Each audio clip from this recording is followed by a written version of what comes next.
And lastly, I would like to end, I think it's most interesting thing in Caritas in Veritate, which is, I think it's like a calling to theologians and economists to work with very interesting project.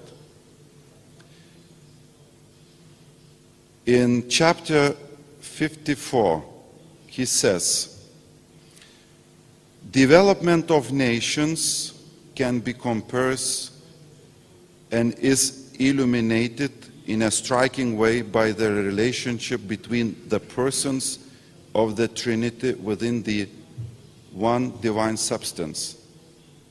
Pope Benedict founds his interpretation of human society on the concept of reciprocal transparency among the divine persons. I think it's a new project which starts with these lines. In saying that relationships between human beings throughout history cannot be enriched by reference to this divine model, can be enriched. Benedict opens a new era of interpretation of the market and overall social order. Why I say this? John Paul II, during the first general audiences of 4 years in a row, spoke about nature of human sexuality. Perhaps that sounded to some listeners like a bold proclamation of subtleties of sexual activity, which were usually discussed and analyzed only in the secular context.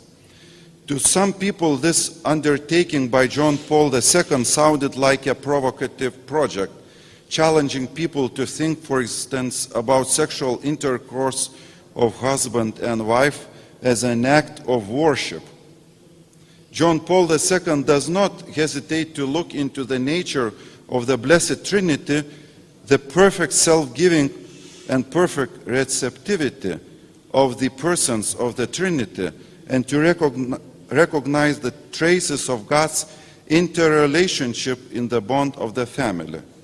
This project was called Theology of the Body. I think in the same pattern that he did of that attempt, Theology of Body, we can take next step, thinking and working toward theology of the market. Why we can do this? First of all, because it's creativity. God is ultimate creator. He is creating ex nihilo. He invited us to create. So we're the best area to embody and to incarnate the creativity. The history shows the market is the best place to embody in creativity. Other thing we could work, the meaning of exchange, for example, can be described using the concept of Eucharist. And this I borrowed from you, Father, one time when you spoke about Eucharist and market, and I thought, oh my goodness, what a high theological jazz almost. But when you look in the meaning and theology of Eucharist, there is an interesting subject we can talk, that meaning of exchange. This whole exchange between God and his people, when they offer the bread which earth has given and human hands have made, asking God that it become the bread of life, brings into human existence a new reality, the special and actual presence of God for the strengthening and transformation of the human society.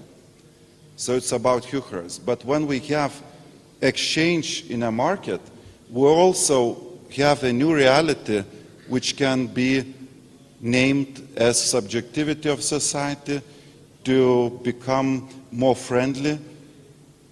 Both sides are enriched by that exchange, compares as in the case of Eucharist. So, lastly, we could say the Paschal mystery of Jesus Christ begins the definite divinization process of the world, which moves toward its final consummation in God. Therefore, there are no purely secular subjects in this world. The free economy belongs to this process also. The author Waterman expressed this reality by saying that the efficacy of the market in organizing human action for wealth creation is evidence of divine wisdom and mercy in turning human frailty to socially beneficial ends. Attempts to consider the free market from the perspective of theological anthropology suggest a great area for exploration in Catholic social teaching. The separation of the markets and morality causes negative effects for both. Markets without morality leads to various forms of totalitarianism, and morality which ignores the logic of markets devaluates itself by narrowing its understanding of the concept by being private morality. Or, as Ratzinger said, if we don't understand the markets, we just moralizing them. Just moralization, our talk then. So, the incarnation of the Christian message about the nature of God and that of the human person into a proper understanding of the market economy is the task to which John Paul II invites us in Centesimus Annus and Benedict XVI in Caritas in Veritate. Thank you very much.